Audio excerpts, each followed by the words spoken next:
예.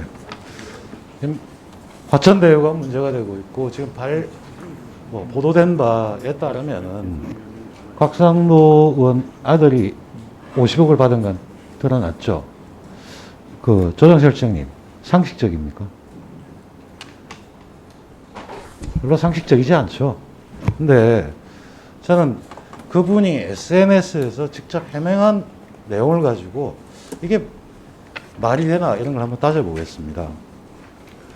보면은 사업지 내 문화재가 발견돼서 이거를 구간과 아닌 구간으로 나눴다.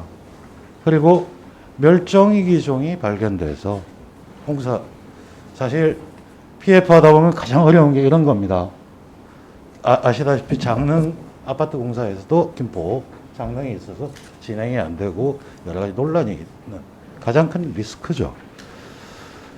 그런데 현재 매장문화재법하고 문화재보호법에 따르면은 지표조사를 하고 문화재청장과 지자체장에 보고를 하게 되어 있습니다. 이 보고를 안 했거든요. 법 위반이에요.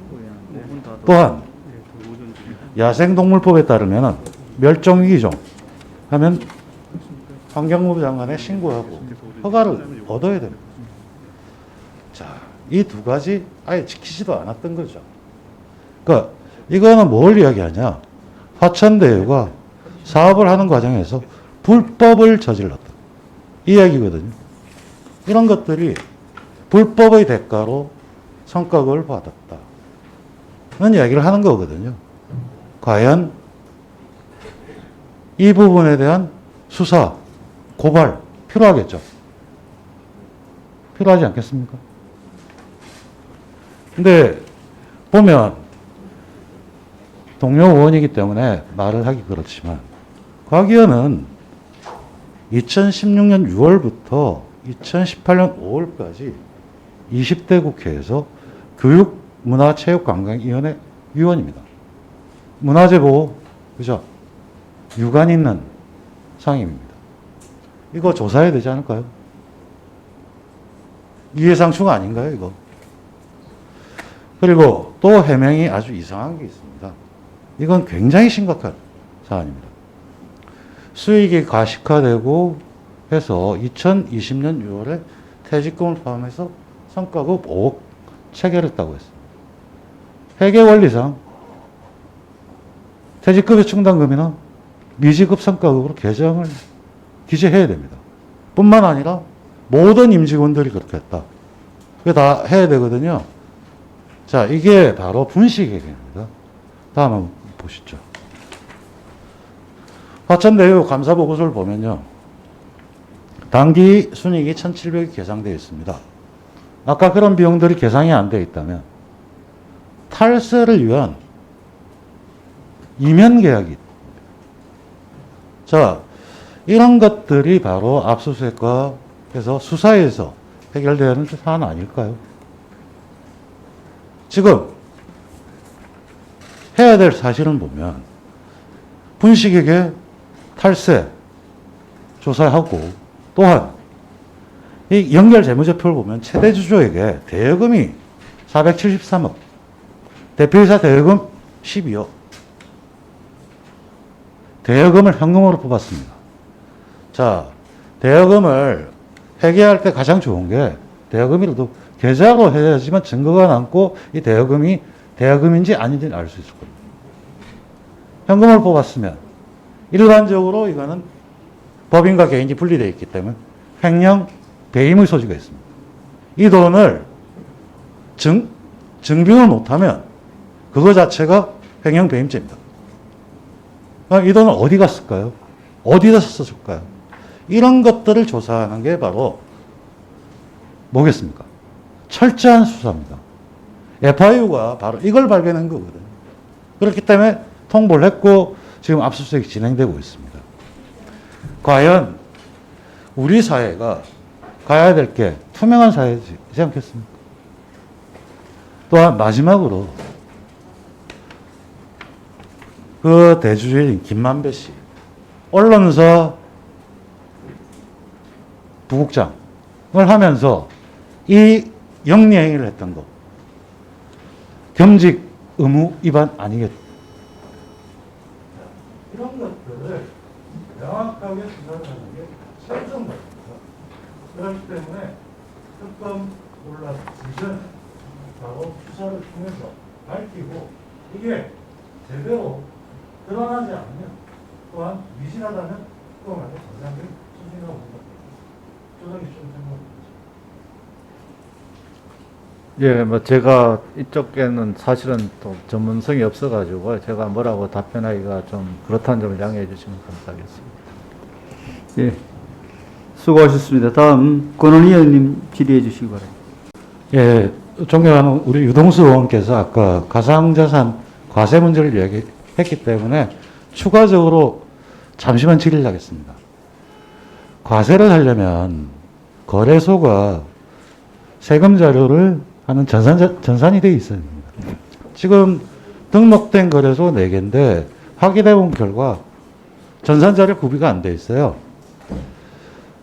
개인이 이제 신고해서 과세를 했을 때 그걸 대사하려고 하면 전산을 해줘야 되거든요. 사실 그 증권회사 같은 경우에도 분리과세부터 해가지고 종합과세 모든 걸 하려면 그게 필요해요. 제가 이제 여당의 가상자산 TF를 하면서 국세청에 확인해 본 결과 그런 작업이 진행된 적이 없어요. 그런데 소득이 있는데 과세가 있다. 당연하죠. 근데 아무런 준비가 되지 않은 채 내년부터 과세를 한다고 합니다. 이거 현장 확인 하나도 안 한 거예요. 제가 국무조정실 지장님한테 요청하는데 제발 현장에서 어떻게 진행되는지 체크하시고 발표를 해주셨으면 좋겠습니다. 예. 오히려 혼선을 야기시킬 가능성이 아주 농후합니다. 예, 의원님, 그거는 어떻게 되냐면 9월 24일자로 4개 거래소가 이제 원화 거래가 가능하게 되면 이제 소득의 인정은 잡히게 됩니다. 그래서 아마 근데 4개 시스템은 거래소가 했을 때 네. 거기에서 하는 차익이나 수익 이런 것들을 네.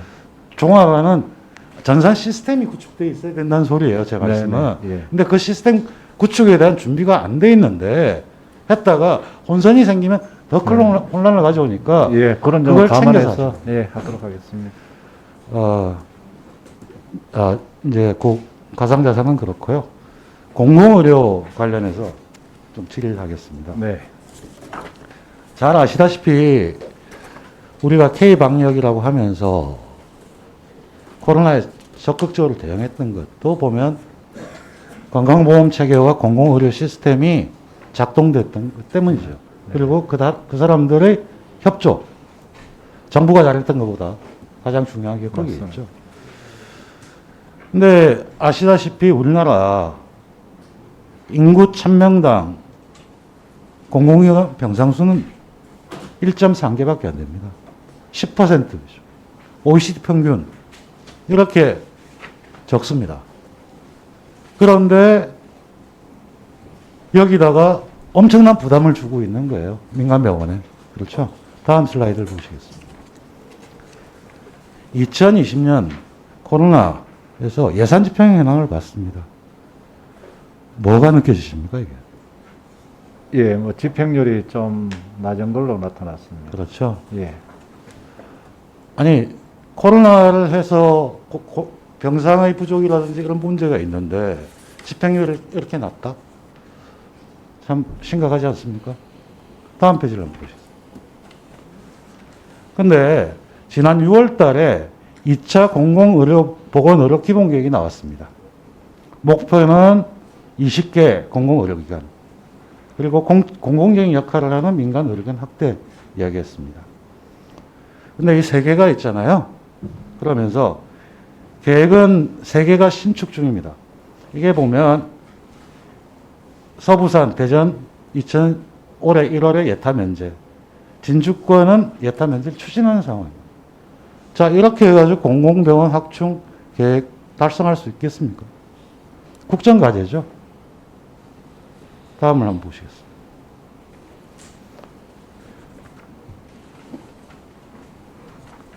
민간의료 지원 체계입니다. 지난 1년 반, 거의 2년 가까이 민간의료, 의료기관 손실보상에 해서 2년간 민간의료는 약 3조 1천억, 추경연체가 9조 5천억 중에 쓰였습니다. 근데 의료기관 융자에 8천억 쓰였거든요. 융자는 무이자 주는 거기 때문에 금리 차만 지원이기 때문에 실질적 지원이 아닙니다.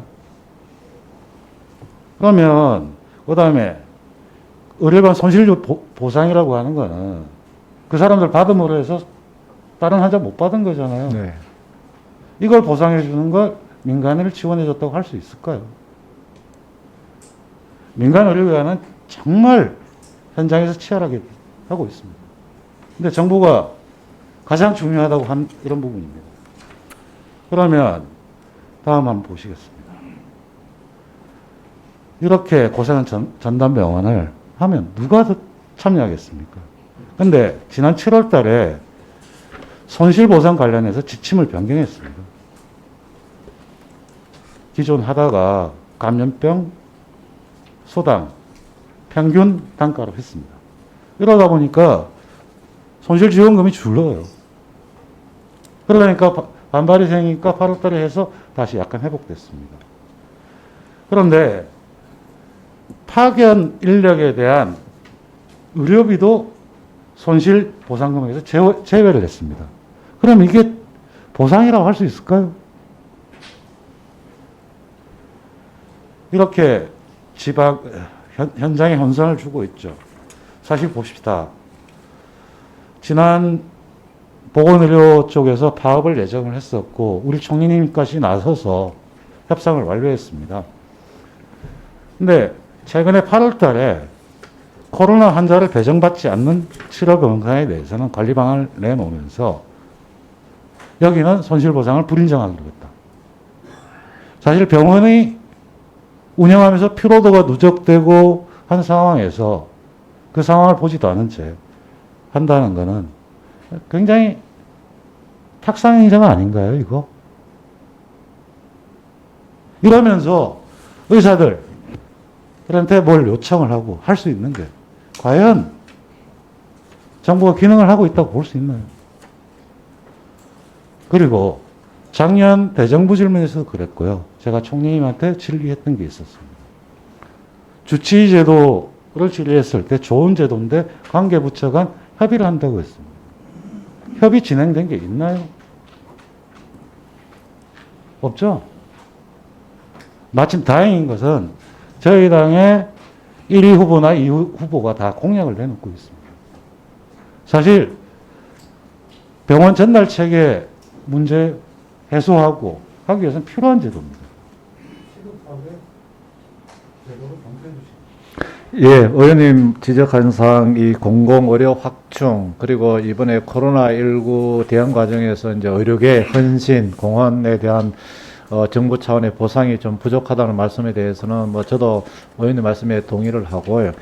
이게 아마 손실보상심의위원회에서 뭐 하는 과정에서 이렇게 기준 변경도 하고 이러는 과정에서 의료계가 좀 상처도 받은 측면이 있다고 보여집니다. 어쨌거나 하여튼 정부도 앞으로 공공의료병원을 좀 빨리 신속하게 확충하고 또 그리고 코로나19 과정에서 저 참여한 민간병원들이 마음 상하지 않게 그렇게 할 수 있는 좀 방안을 최대한 좀 관계부처와 협의해서 모색하도록 하겠습니다. 예, 수고하셨습니다. 다음 권원희 의원님 질의해 주십시오. 예, 국무조정실 간단히 질문하겠습니다. 사실 오전에도 여러 번 지적됐던 게 국무조정실은 각 부처의 정책의 충돌을 조정하는 게 기본 기능이죠. 뭐 전자금융거래법, 온풀법, 해운업법 개정안, 수없이 많은 부서 간의 정책의 목표 차이가 있을 겁니다.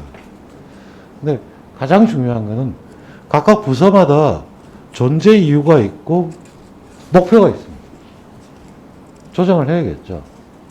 근데 저는 그래서 그 원칙을 명확하게 정립을 하지 않으면 그때그때 오락가락 할 수가 있어요. 근데 그 원칙에서 제가 제안을 하나 드리고 보시죠.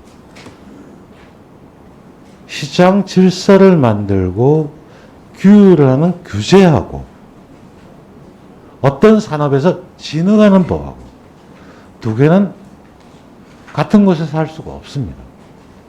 보면 공정거래위원회, 금융위원회는 질서와 이런 부분이고요. 산자이나 중기벤처부나 있을 때 그 진흥법이에요. 그럼 그 두 개를 명확하게 구별한 원칙을 준다면 부서 간의 충돌도 그 원칙에 의해서 조정을 할 수 있을 겁니다. 근데 지금 계속 해운법도 그렇고 전자금융거래법도 그렇고 산업진흥하고요. 규제 원칙을 지켜야 될 법이 헷갈려하고 있는 것 같아요. 저는 그걸 명확하게 해줘야 될 필요가 있습니다. 예를 들면 가상자산 업법만 하더라도 시장의 질서를 만드는 거하고요. 그 업에서 하는 사람들 다른 거거든요. 지금 가상자산 업법만 하더라도 금융위에서 뭘 하고 과기정통부는 뭘 하고 방통 이렇게 쭉 하고 있어요. 근데 그거에 대한 원칙을 명확하게 하는 게 그거 원칙 명확하게 하지 않은 잣대가 수시로 흔들리고 있는 거예요. 그러다 보니까 부서가 헷갈려 하는 거죠. 저는 그 원칙을 명확하게 하셔서 해줘야지만 상당히 지금 문제가 됐던 그런 현상이 방지가 된다고 생각해요. 지금 조정실장님이 그 원칙이 뭔지를 명확하게 하셔야 되고 총리 비서실장님도 총리님과 해서 그 원칙을 정립하는 게 필요하다고 생각합니다. 그 부분에 두 분 의견을 제시해 주십시오. 예, 의원님 말씀, 이 규제하고 진흥하고 그 원칙을 말씀해 주셨는데, 저희들도 그런 측면을 고려하고 있습니다. 왜냐 그러면은 지금 회원법 같은 경우도 이 담합행위, 이거는 질서 문제거든요. 그렇게 하시면 의원님은 어디로 가야 되는지를 생각하시게 될 겁니다. 그 다음에 정건법 같으면은 전자금융 같은 경우도 그 내부, 법률 내부에서도 또 진흥하는 게 있고 규제하는 게 있거든요. 그래서 하여튼 저희들도 의원님 말씀하시는 그런 걸 좀 감안해가지고 이 법 조문 내에서도 이렇게 좀 잘 이렇게 규율을 하고 이런 조정을 하도록 하겠습니다. 네, 저는 이 국정 운영이 여러 가지로 이야기될 수도 있겠지만 특히 법안과 관련되어서는 지금 의원님께서 말씀하신 것처럼 조정과 타협을 어떻게 이끌어낼 수 있느냐의 문제인데 그러한 조정과 타협을 위해서도 원칙이 분명히 있을 때 그것이 좀 더 시너지 효과를 낼 수 있는 발전적 타협과 조정안이 만들어진다고 생각을 합니다. 앞으로 총리께서 주요 국정 현안이나 정책 법안을 입법을 지원해 나가는 데 있어서 의원님께서 주신 말씀의 취지 유념해서 잘 그러한 방향에서 국정 운영을 그리고 국정 전반의 현안과 입법 지원을 해나갈 수 있도록 보좌하는 데 최선을 다하겠습니다. 수고하셨습니다. 다음은 윤창현 의원님 질의해 주십시오.